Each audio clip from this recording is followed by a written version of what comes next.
Howdy fellas, I trust you're faring well. Summertime's here and it's hot. A couple of years ago I did a video on the Ontario Knife Company Old Hickory Hunter knife that I ran across at a good price, and so I bought it, and you saw the video where I took it and rescaled it. Put maple scales on it and aged the blade.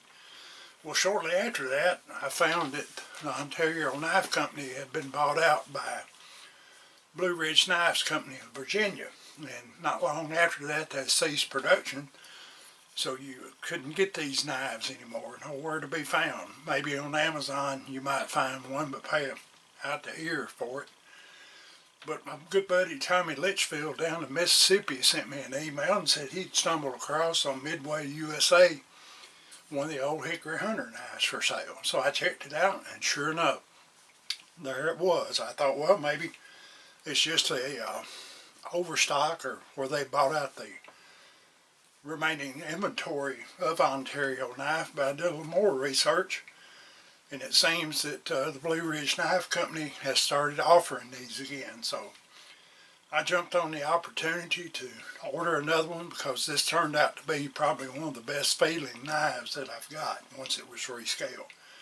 So this is what you receive if you order one. They run about, I believe it was $25 plus shipping, which is not too bad, because they've got a little over an 1/8 inch thick carbon steel blade, 5.5 inches long. The whole knife's a little over 9 inches long, and it's, it's made out of good carbon steel. But you'll notice the scales on it, the old hickory on it's not even stamped on there straight. It's crooked. And on this end right here, it'd be hard to see on the camera. If I turn it this way, you might be able to see it a little bit. You see, that doesn't even meet down to the tang on the knife.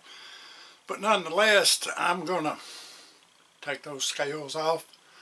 I got some new maple scales ordered, and I'll take it and redo it and make it into a better looking knife. It does come at that price with a pretty good sheath, if you don't mind the fact that they branded it with OKC on the front.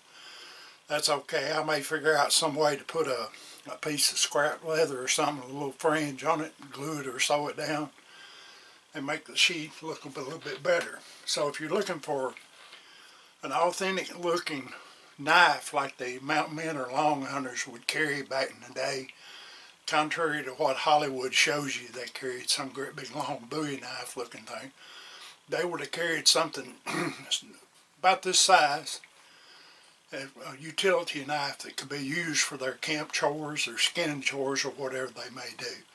And that's part of the fun of the hobby of traditional muzzleloading, is taking stuff and making it your own, or building your own stuff like they would have had back then, where it's 100% period correct or not, as long as it suits you.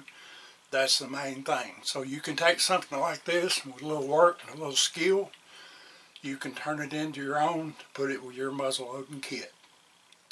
As always, I thank you for watching. From me and the spirit of Jake, God bless you. Keep your powder dry, and mind your top knot, Pilgrim.